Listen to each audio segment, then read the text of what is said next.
Olá, sejam bem-vindos. Novo episódio no ar, gente. Juliana Rangel News, que delícia. Olha, eu confesso que eu estava morrendo de saudade, viu? Porque a gente gosta de sentar nessa mesa aqui, bater aquele papo com o nosso convidado, falar de tantos assuntos, né? A gente tem, produção, eu de cabeça estou meio ruim agora, mas acho que são mais de 100 episódios já do News por aí, viu? No canal. Então, se você já está aqui no canal, ó, já aproveita, se inscreva. Ative o sininho e vá mergulhar nesse conteúdo que a gente tem jornalístico aqui. São tantas entrevistas, tantos bate-papos tão gostosos, tão legais. E o que, gente? Um conteúdo rico para você se atualizar, se informar, enfim, do assunto que você quiser. Até porque ó, a gente tem de todos os assuntos. E o de hoje, você já fica aí que eu tenho certeza que você não vai desligar um segundinho aí da sua telinha, tá?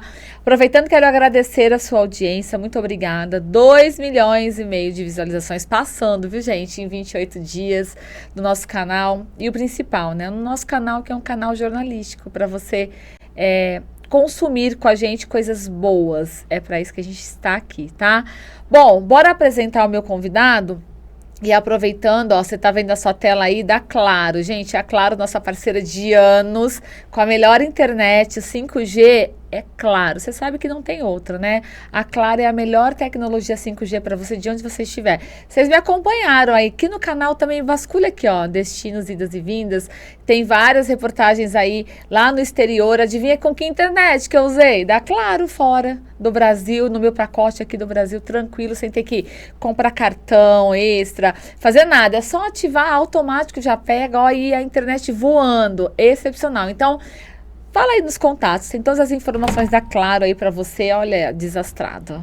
É assim, viu, gente, a emoção de começar aqui. Bom, deixa eu apresentar o meu convidado de hoje, que é muito especial, veio lá do Rio Grande do Sul, mas pra gente ter um bate-papo muito bacana, muito legal do que... vamos falar de vinho, né? Vamos falar um pouco disso que é tão gostoso. O brasileiro adora o vinho, até porque eu tô com um dado aqui atualizado que eu vou já falar já para vocês. Mas eu recebo hoje aqui Miguel Carraro Neto. Miguel hoje é gerente comercial da Cooperativa Vinícola Garibaldi. Miguel, seja bem-vindo aqui no podcast. Muito obrigada, viu, pela participação, por estar aqui com a gente. Olá, Juliana. É muito importante para nós, é muito bom estar aqui. Falar de vinho sempre é muito importante, é sempre muito legal. E vinho tem muita história, o vinho atrai, o vinho ele tem essa característica de unir as pessoas, né? Então, falar de vinhos é sempre muito bom, né? Então, estamos aí, né, para poder ajudar, para poder falar, temos muitas histórias, falar um pouquinho da nossa cooperativa, de vinhos, enfim. Bom, nós vamos entrar um pouco aqui, gente. É tanta curiosidade, tanta coisa legal. A gente estava falando fora do ar, né, Miguel? Isso. Mas, ó, passar um dado para você que é atualizado, até para a gente já entrar um pouco nisso da questão do consumo. O brasileiro está consumindo mais vinho? Olha só, tem uma expectativa, uma pesquisa, foi publicada na revista Exame aqui, que eu estou lendo agora para vocês. Expectativa global, hein? Olha isso. Consumo de vinho.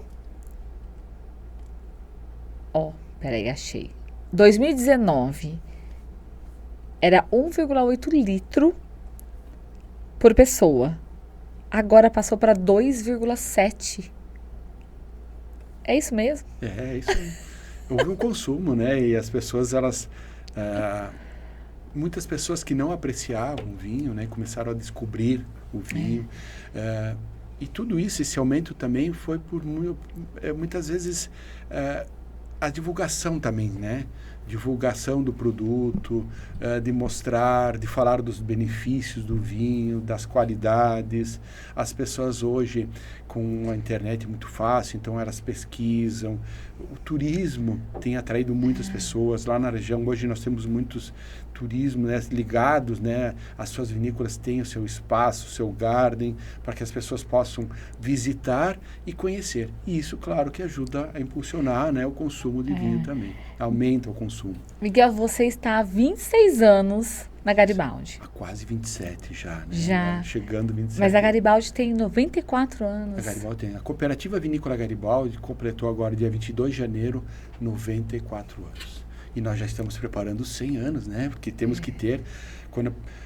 para você elaborar um vinho, você leva tempo, você tem que ter planejamento, envelhecimento. Então, nós já estamos pensando nos vinhos dos 100 anos. Dos 95, já Vai estão ter prontos. uma safra especial. Vai ser uma safra especial. Sempre tem Olha. nessas datas importantes, nós sempre lançamos algo que marca a data. Então, o ano que vem, dia 22 de janeiro, quando completarmos 95, nós teremos também um vinho para comemorar. E para o 100 também. Então, é uma cooperativa, a história dela é muito bonita, porque envolve pessoas. Se a gente falar da cooperativa, da história, a gente podia passar aqui horas e horas falando. Né? É um resuminho, viu, gente? É para quem... Depois vocês pesquisam também, vocês vão encontrar mais informações. Mas, assim, eu acho que isso é muito legal a gente destacar quando a gente fala... A cooperativa é questão de sociedade, né? Vamos dizer. E hoje vocês, com a cooperativa, são várias vinícolas, né? Como você estava me explicando, que estão na cooperativa, em torno aí de 19 comunidades, é isso? Não, na realidade, assim, a cooperativa são pessoas que se juntam. Então, se a gente pensar na história, lá atrás, dia 22 de janeiro de 1931, juntou-se 74 produtores de uva. Então, você imagina, juntou essas pessoas, mas antes, não foi assim juntar. Antes disso, houve um funcionário do governo que trouxe essa ideia, essa história da cooperativa e começou a fomentar, a movimentar. Porque esses agricultores, todos eles praticamente de origem italiana, né, que chegaram no Brasil e produziam a uva e o vinho, e para o consumo próprio e comercializavam. Mas muitos deles não conseguiam ter um rendimento adequado. E esse funcionário do governo, que era o Paulo Monteiro de Barro, ele começou a fomentar, começou a mostrar para eles que a maneira melhor era formar uma cooperativa. Porque a cooperativa nada mais é que unir força. Então você pegou essas 74 famílias, cada uma juntou um pouquinho do dinheiro que tinha no momento e fundou a cooperativa Vitivinícola Garibaldi. E aí começou a crescer. Então, saíram de 74 associados, compraram uma área, começaram a produzir, criaram marcas, histórias, e ela foi crescendo nesses anos todos. E hoje nós chegamos a 470 cooperados. Então, quem são esses cooperados? São os produtores de uva. Então, cada cooperado tem a sua área. Então, essa família tem uma área onde que ela produz essa uva. E essa uva, ela não produz a uva assim, de qualquer jeito. Ele tem orientação. Hoje a cooperativa, nós da cooperativa, nós temos um corpo técnico, são pessoas que têm especialidade nisso, que orientam esses cooperados. O que tem um selo de qualidade, vamos dizer ali, não é? Vou pegar essa terra aqui, vou plantar, colher e repassar para a cooperativa, nada disso, tem os né? tipos de uva que se adaptam ao solo, ao clima, como podar, adubação, então toda essa orientação, o que produzir, porque eles não podem produzir qualquer uva. Tem que ser uma uva que é necessário para nós elaborarmos. Qual que é o tipo de uva? Tem uma predominante na região? Olha, uvas são milhares de variedades. Claro que tem aquelas mais conhecidas, né? Que a gente fala em Cabernet Sauvignon, a gente fala em Chardonnay, Farroupilha, Trebbiano. E uma característica que muitas vezes confunde as pessoas, uma variedade que traz uma dúvida, é o Prosecco. Porque o Prosecco, ele surgiu, uma uva de origem italiana, e esse nome tem surgido algumas dúvidas. Para algumas pessoas, elas entendem que é um processo. Para algumas pessoas, elas entendem que seria o teor de açúcar, né? Mais seco. Mas não é, é uma uva de origem italiana. Então, ela dá uma característica. Então, isso também... Então, tem muitas variedades. E hoje, como nós temos mais de 90 itens, né, no nosso portfólio, então a gente tem muitas variedades, né? Tintas brancas para suco, existem as uvas americanas, uvas híbridas, então são muitas variedades. Mas todo o nosso cooperado, ele sabe, ele segue o que plantar e como plantar essas variedades, porque dependendo, a uva é o início de tudo. O vinho tem vida, então ele nasce... Quando essa uva chega na indústria, é transformado dele, né, a transformação da uva em vinho, né, processo de fermentação, e depois ele tem envelhecimento, então tem toda uma vida. Então, se você não tiver um bom início, uma boa variedade, não adianta você ter tecnologia, você consegue amenizar, mas você não vai ter toda a qualidade necessária. E, Miguel, ainda dentro de todo o processo do vinho, o envelhecimento ali, esse tempo de maturação e tudo mais, ainda é o que... deixa o vinho mais especial, mais raro, diferente? É que são diversos vinhos, né? Nós podemos tratar como vinhos jovens, que são aqueles vinhos para serem consumidos mais rapidamente, onde que você vai querer uma característica mais do aroma, das características da uva, né? Um floral, uma erva, que lembre essa variedade. Então, são vinhos jovens que normalmente não envelhecem, não passam por um contato da madeira. Né? São vinhos mais rápidos, os brancos tendem a ser mais jovens, então eles têm aroma. Se abre um bom vinho branco, numa temperatura ideal, você sente aquele aroma de flores, alguns aromas que te remetem a frutas, a especiarias, então é muito legal. E tem vinhos de guarda. Então, esses vinhos de guarda são elaborados, né, para que durem mais, para que tenham uma vida mais longa. E aí sim, tem um envelhecimento, né, que ele vai passar um tempo em tanques de madeira, que são os carvalhos, que vão passar a característica. Depois eles vão para a garrafa, eles vão ficar mais um tempo na garrafa para ter uma evolução, para só depois ir para o mercado. E da Garibaldi, qual que é o maior tempo, assim, que vocês já tiveram ou têm de um vinho? Nossos vinhos, eles tendem a ser vinhos mais jovens, né? Nós sempre, principalmente com os espumantes. Hoje, nossos espumantes são o nosso carro-chefe na Garibaldi, né? É o que a gente tem uma expertise. Inclusive, você comentou que no Brasil não tem para ninguém, né? A gente é líder, né? Os espumantes hoje, eles são líderes no Brasil. Por que eles são? Porque eles se adaptaram muito bem ao clima. Nós hoje elaboramos espumantes com uma característica que o consumidor brasileiro se identificou, que são espumantes frescos, com aromas leves e refrescantes. Então, isso tem dado essa característica. Esse nosso clima tropical combina muito bem. Então, os espumantes, eles tendem a ser produtos para serem consumidos mais jovens. Porque quanto mais jovem, você vai preservar os aromas, a acidez, as características do produto. Então, normalmente, os nossos espumantes. Alguns vinhos, a gente tem sim alguns vinhos de guarda, né, que fica 2 anos, 3 anos. Mas, normalmente, grande parte dos nossos produtos são mais jovens, são para ser consumido mais rapidamente. E eu acho legal, gente, para quem está em casa, não sei se você tem isso também, e às vezes até desmistificar um pouco. Porque, geralmente, quando a gente vai comprar um vinho, a gente fica olhando o ano, né? Então, você pega lá a safra, aí você olha e fala, mas esse é 2023, é 2024, nossa, mas é muito novo. Mas isso não necessariamente influencia no sabor ou não. Depende muito do que, igual você comentou, se o vinho jovem é para ser realmente consumido jovem, vamos dizer assim, né? Rápido. Isso, depende muito do vinho, né? Do estilo do vinho que você vai comprar. Claro, tem algumas coisas, né, que muitas vezes as pessoas ficam com muita dúvida e muitas vezes a gente cria tanta regra para o vinho que a gente acaba confundindo as pessoas.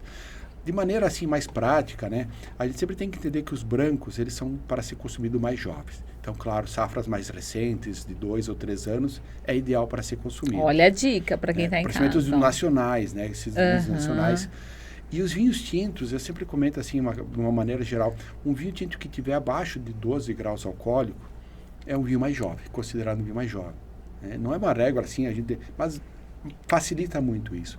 Então, sempre esses vinhos com menos álcool, eles são para ser consumidos mais jovem. Os vinhos que passam de 12 graus para 13, 14 graus, são vinhos que vão ter uma vida mais longa. Então, o álcool, além de deixar a bochechinha rosada, a gente falar mais, mas ele também ajuda, ele é um conservante no vinho. Então, quanto mais álcool, vai te identificar que esse vinho ele pode ter uma vida mais longa. Então, isso também é legal para o consumidor, né, entender, dá uma olhada, né? O vinho tem menos álcool, é um vinho jovem. Então, se você pegar algum vinho com muito tempo, pode ser que ele tenha perdido algumas características dele. Mas, então, sempre facilita muito essa dica, né? Me fala uma coisa, você é de Garibaldi mesmo, né? Ali da região, tudo, e você vem de família de agricultor. Isso. E você fez faculdade de enologia. Isso. Como é que foi que você despertou aí a sua paixão pelo vinho, pela uva? Veio já para a região já ser, né, esse movimento ou teve uma outra influência? Na realidade, assim, eu fiquei até meus 22 anos trabalhando com meus pais na agricultura mesmo, né? E meu pai sempre trabalhou com uvas, sempre produziu uvas. Então já vem da família. A gente brinca que a gente nasceu perto de um pé de palmeira, né? Porque a gente tinha a nossa casa e o entorno da casa tinha os barerais já. Então era muito. E essa característica era meio que era uma tendência, né? Você trabalha com vinhos e você seguir esse caminho, porque você já produzia uva, você fazia todo o processo de produzir. Meu pai fazia vinho em casa, produzia um vinho em casa, né? De uma maneira mais empírica, mais artesanal, mas ele produzia seu próprio vinho.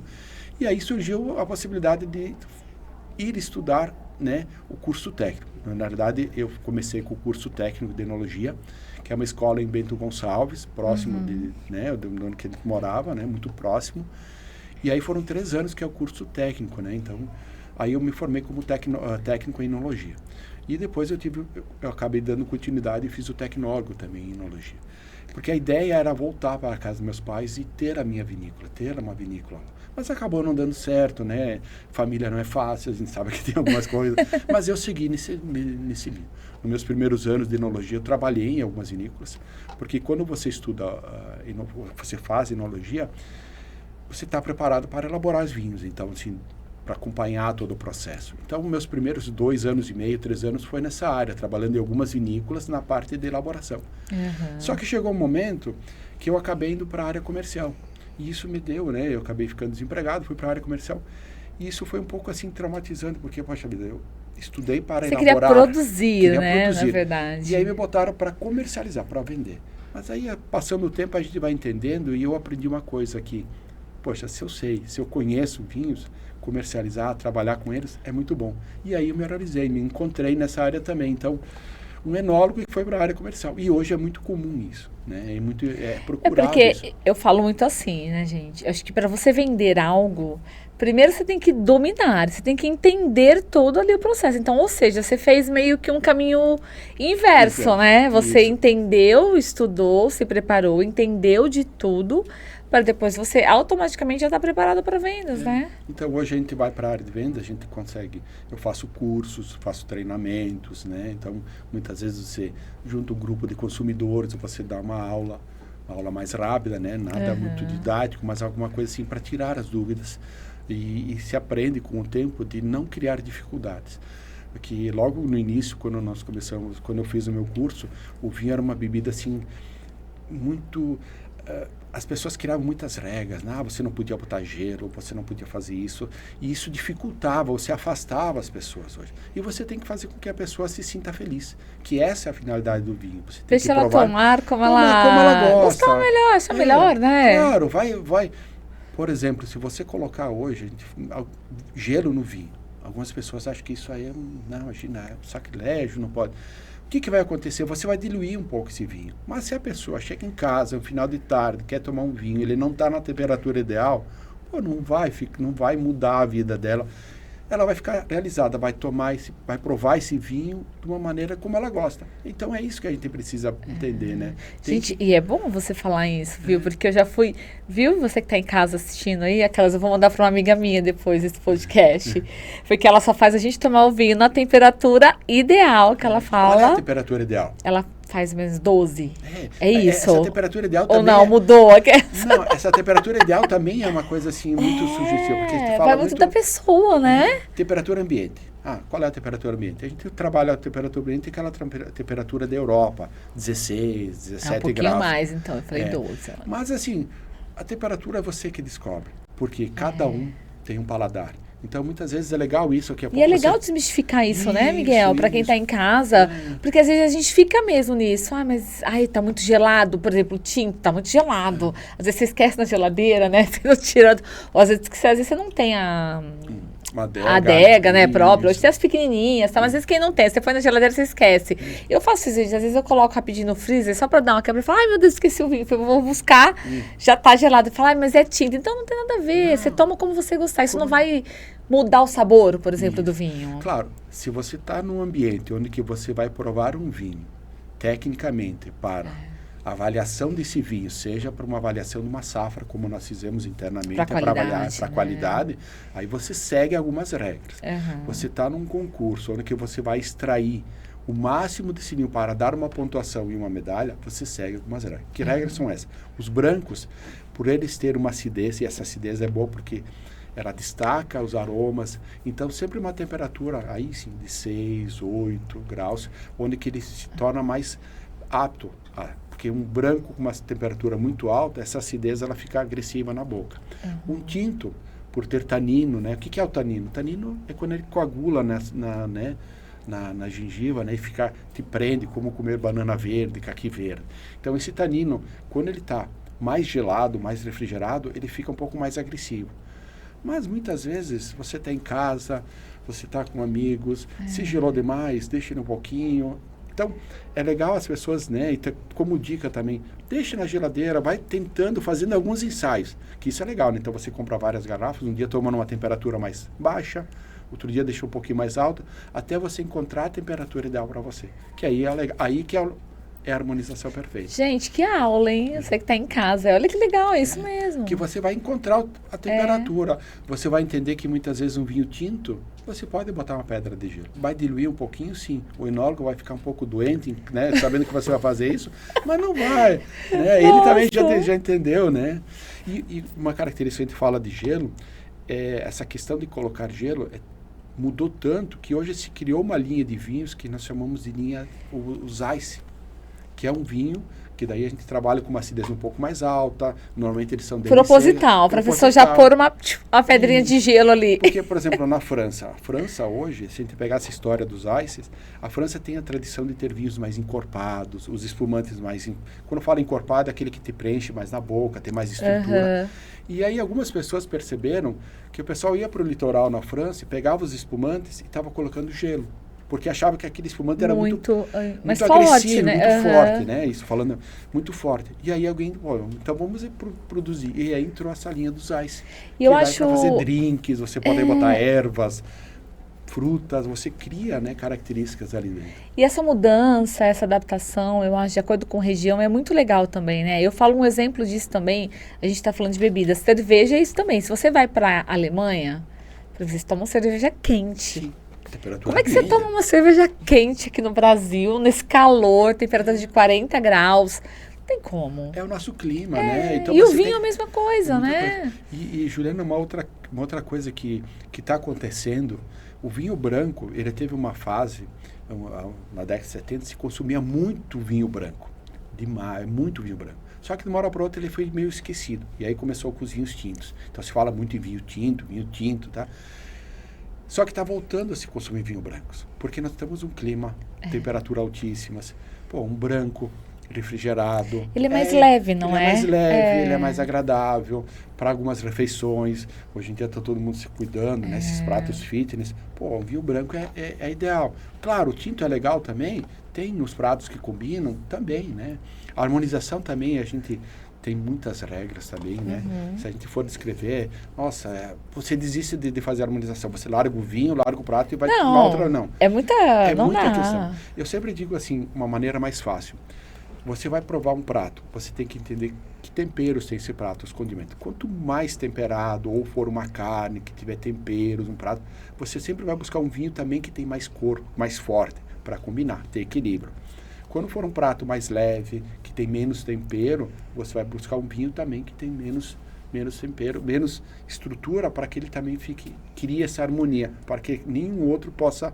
O vinho não pode se sobressair o prato e nem o prato sobressair o vinho. E o brasileiro consome mais o quê, Miguel? Tinto, branco, tem alguma média disso? Tem. Se a gente hoje, assim, olhando em números, né, cada 10 garrafas, hoje se fala em torno de quase 4 garrafas são brancos e rosés, que já cresceu, há pouco tempo era uma, hoje tu já tem ali 3 garrafas e meio. Uns anos para cá, uns anos para cá, em torno de 5 anos que a gente tem essa mudança, né? Então a gente já tem ali 3 garrafas e meias que são brancos e rosés e o restante já é tinto. Então, por que isso? Os espumantes. As pessoas descobriram que o espumante era refrescante, é leve, elas pensaram, mas, poxa, se o espumante tem essa característica, o branco também tem. E aí você tem alguns brancos, como o Chardonnay, que tem uma estrutura legal. O Chardonnay é o mais levinho, né? Depende da maneira que tu elaborar. Olha só, eu quando eu vou comprar, eu falo, eu vou no Chardonnay, porque é o mais levinho, já não é tanto assim. É que tem alguns Chardonnay que passam por barrica de carvalho e ele se torna um Chardonnay mais encorpado, mais forte, mais cremoso, né? Então tem uma cremosidade maior, então ele fica mais pesado. Mas tem alguns Chardonnays que são mais aromáticos e mais leves. O Sauvignon Blanc, então, tem uma variedade que normalmente tem mais aroma. Os Rieslings também são vinhos os brancos mais leves. Então, você tem muitos vinhos e outras variedades, como o Alvarinho. E nós na Garibaldi, nós temos uma variedade que é até legal falar, que nós somos únicos com essa variedade, que é o Pálava. Né? Pálava. E é uma variedade que nós trouxemos dentro dos nossos cooperados. Nós temos um vinhedo experimental. O que é esse vinhedo experimental? Nós trazemos algumas variedades da Europa, né, de vários países, variedades que não são cultivadas no Brasil, não são registradas e nem cultivadas. Nós trouxemos 60 variedades para entender, ver como é que elas se adaptam. Dessas variedades, praticamente metade acabaram não dando sequência, né? Produziram muito galho, mas não produziram fruto, então tudo descarta. E as restantes, a gente teve algumas variedades que se adaptaram. E o Pálaba foi uma dessas variedades que se adaptou. Ela é da Hungria, né? Então ela tem essa característica de mais aromática, uma variedade nova, e a gente está comercializando ela também, né? Essa questão de, igual você está comentando, a gente está falando de experimentar, de experimento e tudo mais, tem muito essa questão de se misturar variedades hoje também, né? Tem. Você cria vinhos, né? Porque quando você fala de vinhos varietais, então o que é um vinho varietal? É um vinho que tem característica de uma variedade. Então, quando você comprar um vinho e você olhar no rótulo, tiver o nome da variedade, seja Chardonnay, Prosecco, Cabernet Sauvignon, Merlot, Tannat, Ancelotti, são o nome da variedade. Então, esse vinho ele vai ter esta característica.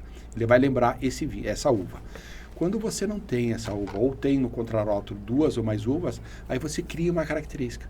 Então você pega um pouco da estrutura do Cabernet Sauvignon, você mistura com a cor do Ancelotti. Então o enólogo faz ali as suas alquimias, né, como a gente brinca, e ele cria ali, ele dá característica a um vinho diferente. Então são uma mistura de uvas. E vem crescendo, Miguel, essas misturas. Sim. O Brasil é um país jovem no consumo. Opções. Né? Tem crescido bastante ainda. A gente fala sempre que o brasileiro ainda está iniciando, né? Por mais que a gente tenha muitos anos, mas ainda é um país jovem. Então há uma tendência de variedades ainda para as pessoas descobrirem. Mas existem bons vinhos e normalmente os grandes vinhos de guarda, que tem uma estrutura, são 2 ou mais variedades. Vamos ver se eu tô boa. Aí o Miguel vai avaliar agora. Geralmente as principais variedades. Eu, pelo menos, quando vou comprar, vou em empório, vou pesquisar, eu sempre olho Merlot, Malbec, o Cabernet. Olha se eu tô falando certo também os nomes, né? Um que eu gosto muito, que é o Pinot Noir. Cabernet. Esqueci algum? Tem outros. Tem muitos, né? Mas assim, tipo, geralmente a gente olha esses, assim, né? Que são os mais consumidos, né? E se criou, assim, agora se parou de falar nisso, mas normalmente, assim, no Brasil tem uma variedade que se adaptou muito bem, que é o Merlot. Que foi. Então, muitas vezes o pessoal entende, o Brasil, ele é muito bom em elaborar Merlot. Não, mas os outros também, como o Carminelli no Chile, que hoje eles já não falam mais tanto, né? Os Tannats. Então, tem muitas variedades. Então, se a gente pegar as variedades, por exemplo, Carminelli, o Pinot Noir, são vinhos mais leves, mais fáceis, mas tem muitas variedades também, né? Tu tem o Ancelotti, tu tem o Marcelin, mas esses são um pouco mais novos, vamos dizer assim. Ou não, talvez não são tão... As primeiras variedades que a gente que mais se adaptaram e são as mais conhecidas é os Cabernet Franc, Cabernet Sauvignon, aí depois vem o Merlot, aí tu tem o Chardonnay, tu tem o Riesling, que são as variedades mais conhecidas. O Prosecco está entrando agora de uns anos, aí a gente começou a trazer algumas variedades de Portugal, né? Outras variedades também, então tem muitas uvas que vêm, o próprio Alvarinho, que é uma variedade branca muito comum em Portugal e Espanha, né? Então hoje já se produz no Brasil. Então, a Touriga Nacional. Então, se traz essas variedades de fora e se adapta e começa a produzir. Mas, normalmente, as mais conhecidas são essas que você falou. O Carminelli, o Pinot Noir, né? São as que normalmente a gente lembra mais. O Tannat. Mas tem muitas outras também que, se você for hoje olhar nos empórios, você encontra muitas variedades. Uma dica para quem está em casa, que para você, assim, quando a pessoa ela vai para escolher um vinho para tomar, isso é fundamental. Tem. Olha, é difícil a gente dar uma dica, né? Porque você imagina, você para na frente de uma gôndola de vinho. Você não sabe o que você escolhe. Falei agora. Você se imagina sentado num cockpit de avião e olhando para aquele monte e você não sabe o que fazer. Né? Eu sempre digo para o pessoal assim, tentar entender o que você gosta. Né? As pessoas têm que... Descobrir, né? O que você tem no seu paladar. Se melhor, a pessoa não tem o hábito de consumir vinho, os brancos é ideal. Para começar, né? Um iniciante ali, né? Os brancos é legal. Os vinhos levemente adocicados, DMC, que também é interessante, porque você pega um vinho que você vai conseguir a característica, sentir a característica da uva, mas ao mesmo tempo você tem o açúcar que vai te ajudar a consumir. Porque você imagina, você nunca consumiu vinho na sua vida, você nunca tomou espumante na sua vida e você vai logo para o seco. Aquilo vai meio que agredir você. Então, esses mais leves, esses que têm um teor de açúcar, vai facilitar. Que aí você vai habituando o seu paladar e você vai buscando características. Então, sempre olhar esses vinhos assim, para quem está começando, os mais leves, um Pinot Noir, né? Olhar Outra coisa também que eu falo muito para o pessoal, olhar para a garrafa, tentar entender um pouquinho, porque muitas vezes o preço, não é só o preço, muitas vezes, Eu ia te perguntar isso também. Porque o preço, muitas vezes, muito atrativo também, ou é uma promoção, ou muitas vezes... Então, tem que entender um pouquinho também, olhar para o rótulo. Eu ia te perguntar até que ponto o preço interfere num bom vinho, por exemplo. Ele tem dois lados. Muitas vezes tem algumas vinícolas que pegam um produto e põem um preço lá em cima, para mostrar que tem qualidade. E, aí não necessariamente não tem aquela aí qualidade. Aí você fica frustrado, porque você, por exemplo, você vai pagar R$100 uma garrafa de vinho. Você imagina e espera que ele lhe entregue esse. Aí você toma e fica frustrado porque Fala, não tem tudo isso. Se você tivesse pagado R$60 por esse vinho, ok, você ia ficar feliz, porque ele está entregando uma parte. Agora, tem alguns vinhos que você compra, você paga R$50, e quando você toma, você fica encantada, porque é um vinho que você imagina que valeria R$100, R$200, né? Então, o preço, sim, também interfere. Claro, tem que olhar as promoções. Eu estava falando do rótulo também, os detalhes do rótulo, os acabamentos, porque os mais simples, quando você trata num vinho, põe uma qualidade no material que você vai usar, na cápsula, na garrafa, no rótulo, mostra que você também teve uma qualidade no produto lá dentro. Quando você começa a tirar muito esse custo, também você não trabalha muito lá dentro, então isso também é importante. E até uma curiosidade, né, que muitas vezes o pessoal nos cursos pede muito, né, porque existem vinhos que você paga 50, 100, e você tem vinhos de R$2.000, R$3.000, 30 mil, e aí as pessoas pedem, mas esse vinho, o que tem para custar tudo isso? É muito bom? Tem qualidade, mas muitas vezes você vai comprar a tradição. Uma vinícola que já tem história, centenária ou bicentenária, que passou por várias gerações, está numa região demarcada. É igual as marcas de luxo, né? Isso, construíram ali aquela história, aquilo que você entrega, óbvio, a qualidade, mas tem muito mais a experiência, a história ali de todo o contexto por trás, e é o que acontece também com os vinhos, ele né? tem qualidade, sim, mas ele tem todo esse peso. E tem outros vinhos, muitas vezes com preço bem menor, que acabam entregando a mesma característica, só que não tem esse peso da história, não tem essa tradição Nós toda. já tivemos, eu não vou lembrar o ano, mas eu já vi notícias de vinho com uma média, um ticket médio aí muito baixo, que foi campeão aí de concurso. Sim. Porque o preço só não indica, né? É a dedicação que você tem, a qualidade que você tem. Então, as pessoas, muitas vezes, isso acontece muito em restaurante, né? A gente tem um pouco vaidoso, o brasileiro é um pouco vaidoso, né? E muitas vezes ele vai para um restaurante... É verdade. Nós que comercializamos, a gente fica na dúvida. Você vende a um preço e ele triplica o preço lá. E aí a pessoa vai e compra, paga, porque ela sente, ela tem que mostrar para quem está ao lado que ela está tomando vinho caro.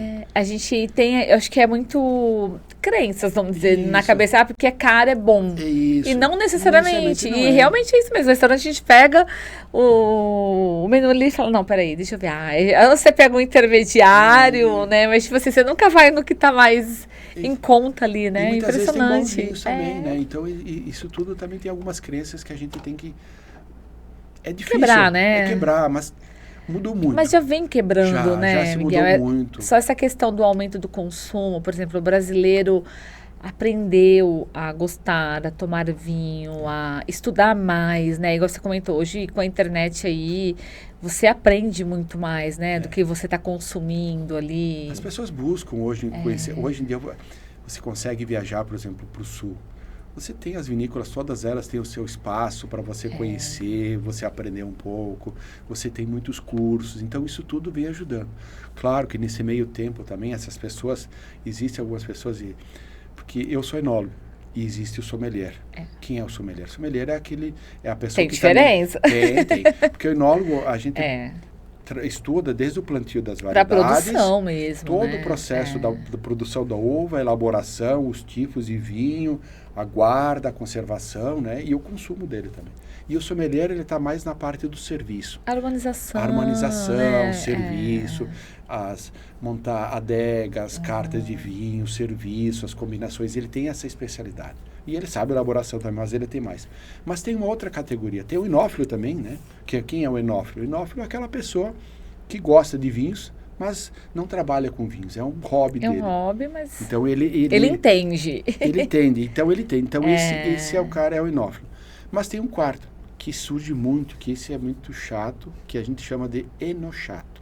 Quem é o enochato? Sério? E todo mundo vai ter um amigo, agora vai lembrar do enochato. Quem é o enochato? É aquele cara que vai no Google, vai ler um pouquinho sobre vinho e vai querer falar que conhece o vinho todo. É um cara que vai para o restaurante, ele vai brigar com o garçom, porque ele nunca vai estar à temperatura que ele quer, tem que estar... Então, esse é o enochato. A gente brinca muito, né? Todo mundo tem alguém na família, algum conhecido que é o enochato. Que se acha entendedor. Acha entendedor e só atrapalha. Vai brigar porque a taça não é ideal, a temperatura não é ideal, vai começar a fazer aquelas harmonizações, né? Começar a achar aromas. Tipo, né? Eu ia te perguntar isso também. Essa questão da gente ter que o degustar antes, né? Uhum. Então, tipo, vem, coloca esse... É isso mesmo, faz um movimento assim, aí, né? E aquela questão da borda. Eles falam que quanto mais ficar ali, mais grossa for, melhor a qualidade do vinho. A degustação, assim, que eu falei antes, quando você vai para uma degustação, onde que você vai querer extrair, você faz todo esse ritual. Mas é legal quando você vai também, mesmo no consumo em casa, né? Não tomar para matar a sede. Você botar, encher o copo e virar tudo num gole para matar a sede, não. É importante sim, porque tem aromas. Eu comentei antes que o vinho tem vida. Então ele tem aromas, ele tem que... E você tem que olhar para esse vinho e tentar descobrir. Então olhar para a cor, para entender que essa cor ela não tem que ter nada que interfira na cor, né, a tonalidade da cor, porque os vinhos, por exemplo, os brancos mais jovens, eles têm um amarelo palha, mais esverdeado, e com o tempo essa cor vai oxidando e ela vai ficando uma cor mais caramelo. Os tintos têm um vermelho mais vivo, né, violáceo, e vai tendendo a ficar uma cor mais tijolada. Então é importante visualizar. Quando você vai levar no aroma, sem agitar, né, você sente aquele primeiro, são aqueles aromas mais voláteis que saem. Então, nesse momento você cria uma analogia com algum tempero, alguma erva, aí você consegue gravar aquele aroma para até conhecer essa variedade. Uhum. E quando você está agitando ele, dando aquelas voltinhas, você vai incorporar oxigênio e você vai tirar mais alguns aromas, né? E aí você toma um gole dele, você espalha em toda a boca, que daí você vai conseguir sentir na ponta da língua se ele é doce, a acidez, os taninos que ficam na gengiva, e aí você engole ele. Então, mas não precisa fazer isso naquele ritual demorado, mas você olha, né, pega, olhou, e você consegue, e você extrai, né? Então isso é legal fazer, porque você consegue sentir todo. Se você pegar, botar num copo e tomar um gole, você vai só sentir o álcool. Não dá tempo. Descer e você sente o álcool batendo na cabeça. E é como você tem que tomar ele também, né? Como? Desculpa.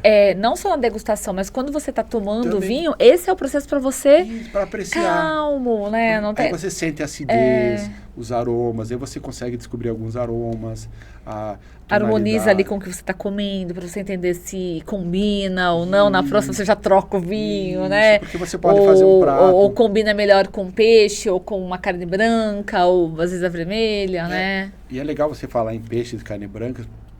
Se fala muito vinhos brancos, carnes brancas. Por que se fala isso? Porque é mais leve? Olha, eu tô chutando.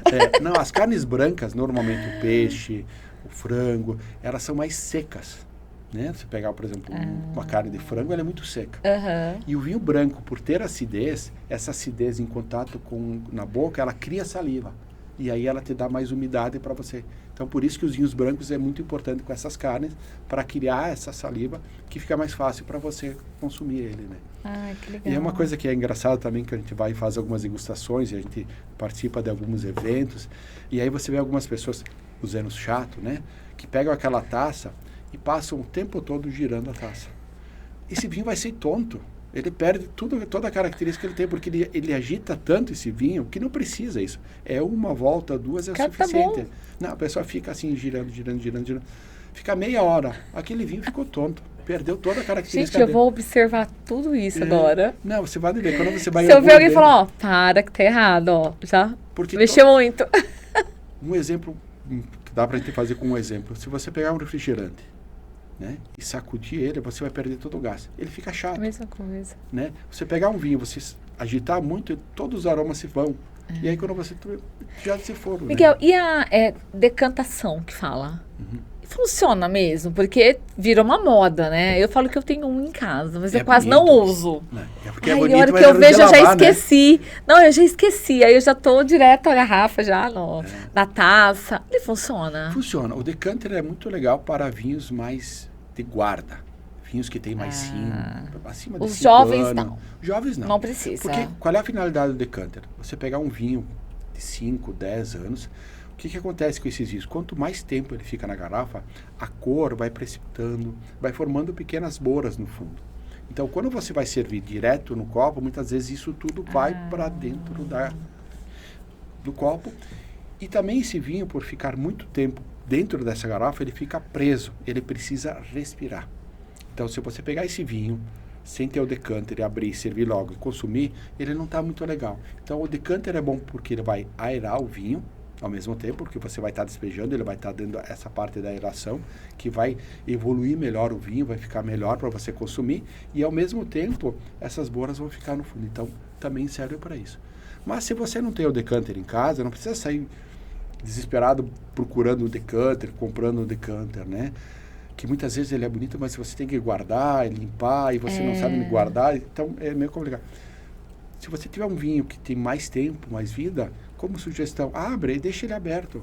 10, 15 tempinho minutos. antes de servir. Isso, põe na taça também um pouquinho, deixa ele um tempinho mais na taça. O primeiro gole, de repente, ele vai estar um pouquinho agressivo, porque ele não respirou, mas enquanto você vai conversando, vai fazendo alguma outra coisa, quando você vai preparar algum prato, já abre ele, deixa ele respirando, que quando for servir ele já.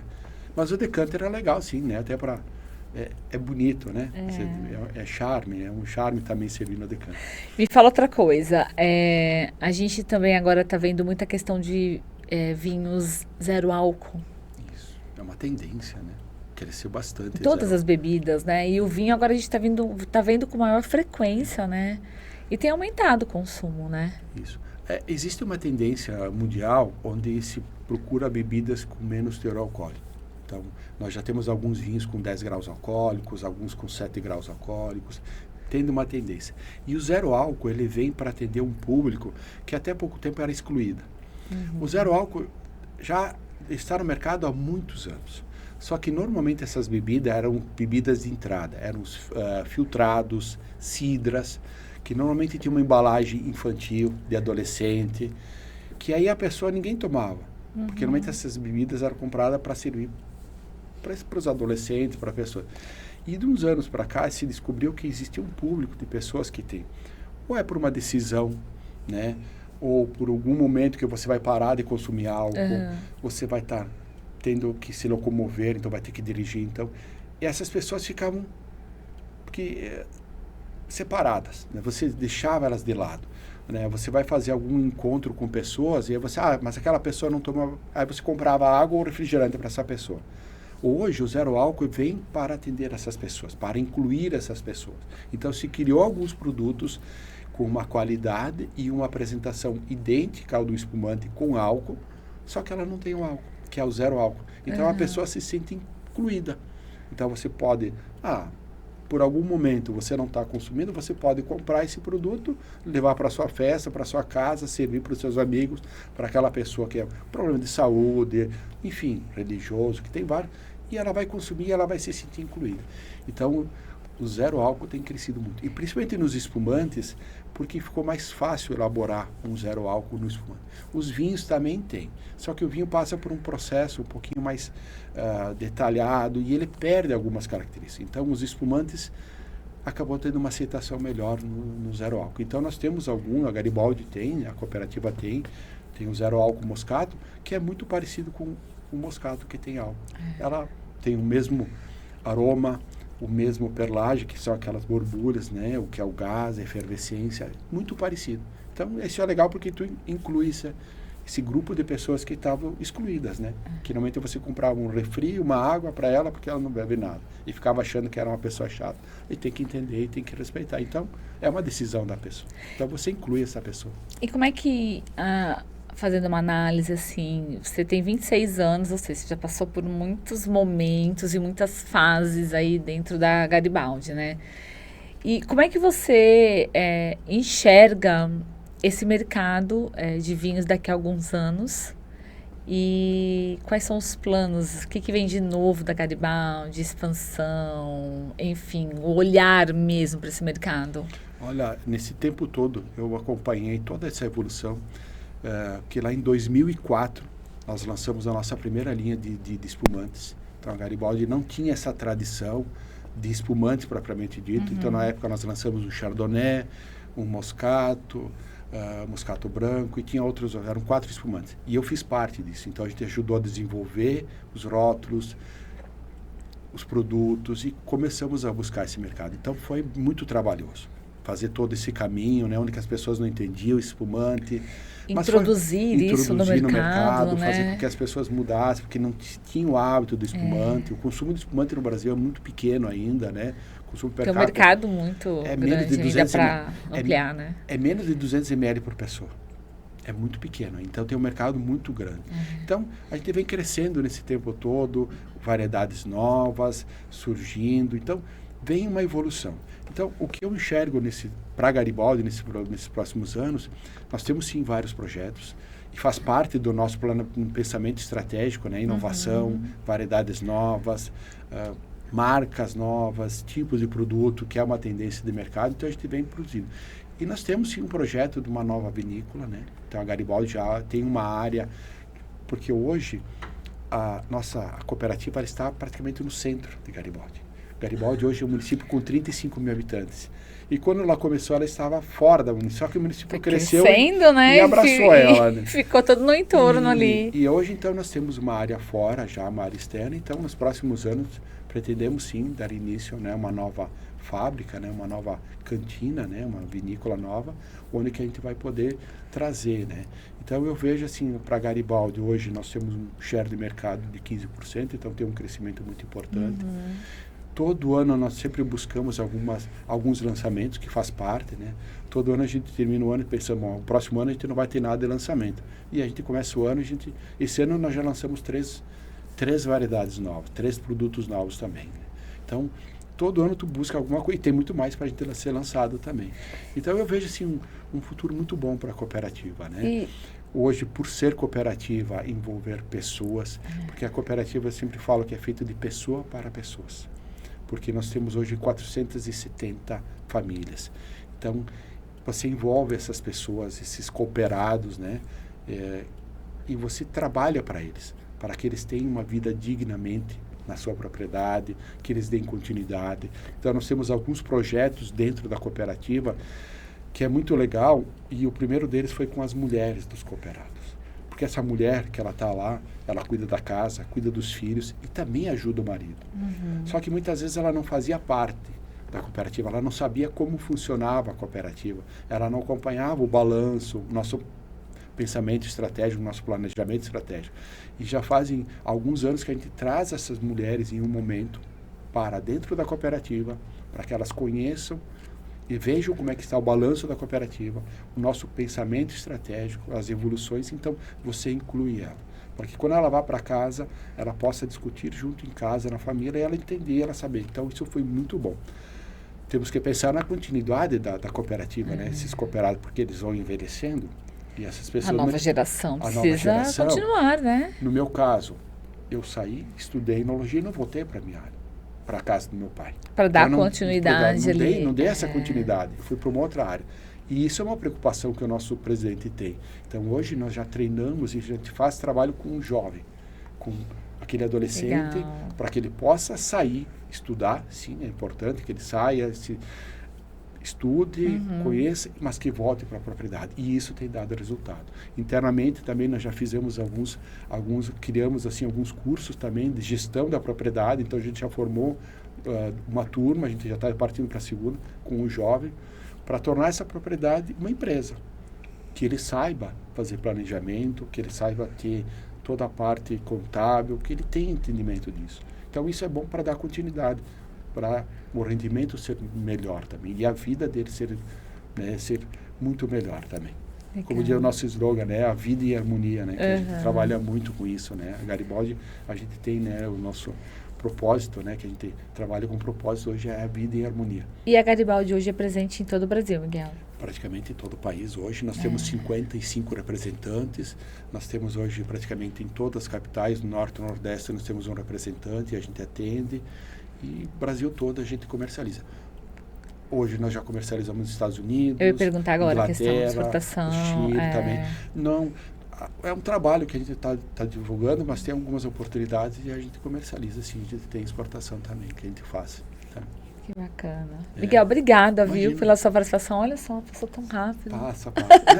É tão gostoso, né? Quando o isso café é bom, que, Juliana, rende. nós estamos tomando água, se tivesse um espumante aqui... Então, vamos explicar para o público, quem está em casa, é porque a gente grava. Então, você está vendo aí gravado, é de semana, gente, à tarde. Como é que faz? Né? A gente tem que combinar esse bate-papo à noite, né? O último compromisso do dia. Mas com o espumante, sem pressa, né? Aí... o papo não termina mais. Mas nós vamos combinar o próximo assim. Vamos sim. A gente combina o horário, sem compromisso após, para a gente poder atualizar aí todas as novidades, falar um pouco melhor e tomando o espumante. Deixa um convite para você e para todos que vão nos ouvir. A Garibaldi, nós temos hoje um terminal turístico, né, um complexo turístico. Então, para quem vai para o sul, queira fazer uma visita, conhecer um pouquinho mais da cooperativa, tem pessoas lá, os enólogos, sommelier que vão atender, pessoas que têm essa habilidade, que vão... Aconteceu alguma coisa na produção, mas tá tudo certo, Tudo. Produção? Tá tudo certo. Tudo certo. Gente, é assim, acontece. Voltando, desculpa, Miguel. Então, assim, para conhecer a Garibaldi. E nós criamos algumas experiências também, né? E uma das experiências que é muito legal para quem vai, que é bacana, é fazer uma degustação com taças e trufas, vinhos e trufas, né? Então, você tem algumas trufas que são lá de Garibaldi mesmo, né? Tem uma pessoa muito querida lá em Garibaldi que produz essas trufas. Que legal. E aí você faz essa harmonização. Porque o chocolate é um pouco difícil, né? Por causa da gordura, né? Mas a gente conseguiu criar com espumantes e vinhos, é muito legal. Então, essa experiência, as cegas também. E que cresceu muito nos últimos anos no Brasil também, esse tipo de turismo, né? Porque hoje a gente fala a experiência, né? Acho que essa experiência de você...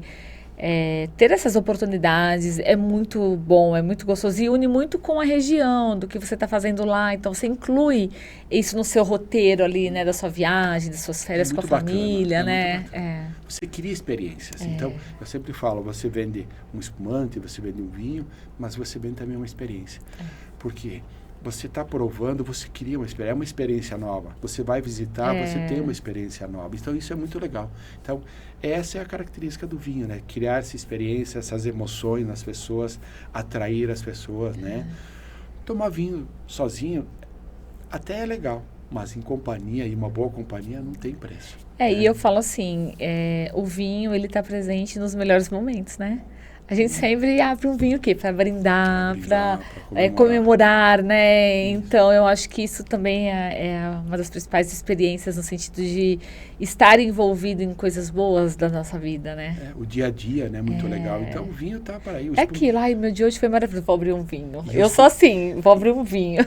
E o espumante, ele melhora ainda, porque tem aquela efervescência, então ele se torna mais refrescante ainda, né? Não só para comemoração, né? Para qualquer momento, né? Porque a gente tem uma das coisas também que se criou, você imagina o espumante o quê? Final de ano, no brinde, no aniversário, né? Fórmula 1 que fazia muito isso, né? Ganhava. O espumante é para o dia a dia. Você pode abrir uma refeição, pode usar ele para fazer uma refeição, você pode tomar ele durante a refeição e finalizar ele com... Então, a gente tem um monte de motivos para poder consumir vinho. Isso aí. Né? E toda hora tem um motivo para poder...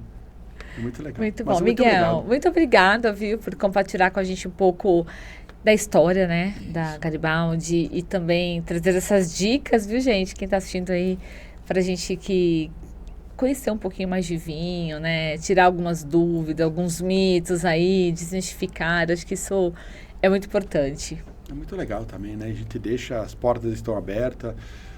Quando você quiser ir lá conhecer a gente vamos, com certeza. Pode gravar lá. Aí vai ficar, aí a coisa vai ser um pouco mais demorada, mas é muito legal. Vamos em loco, vamos lá para conhecer tudo isso que a gente falou aqui e mostrar, né? Eu acho que é muito gostoso, é muito bacana. Mas muito obrigado pela oportunidade, para a gente poder passar um pouquinho da nossa experiência, né? Falar um pouco da nossa cooperativa. Eu acho que é apaixonante. E é assim, é uma empresa brasileira, né? quase centenária já, Quase. né? Uma Passou por muitas construção. dificuldades, mas superou todas elas. E A tudo, união das pessoas é faz isso que eu ia falar né? agora. Isso tudo, assim, o que vocês desenvolvem na comunidade, né? Por ser uma cooperativa, tantas famílias envolvidas no mesmo propósito, né? Eu acho que isso faz toda a diferença, né? Faz. A gente leva o nome do município, o nome da pro empresa mundo. para o mundo, né? Então, É. envolve, as pessoas se envolvem, as pessoas têm carinho. Mesmo para quem não trabalha, não faz parte, mas é da comunidade, ele tem um carinho muito grande. E é legal, as pessoas muitas vezes vão viajar e elas passam na Garibaldi para comprar algum produto para dar de presente para alguém, para alguma... Né? Então, é muito legal isso, muito bacana. Isso aí. Obrigada, viu, Miguel, pela sua Obrigado, participação. Agradeço. Pessoal, gostaram do bate-papo, né? Não é muito bom? Muito bom falar de coisas boas. Obrigado pela sua audiência. Nós ficamos por aqui e até o próximo episódio. Tchau, tchau. Tchau, tchau.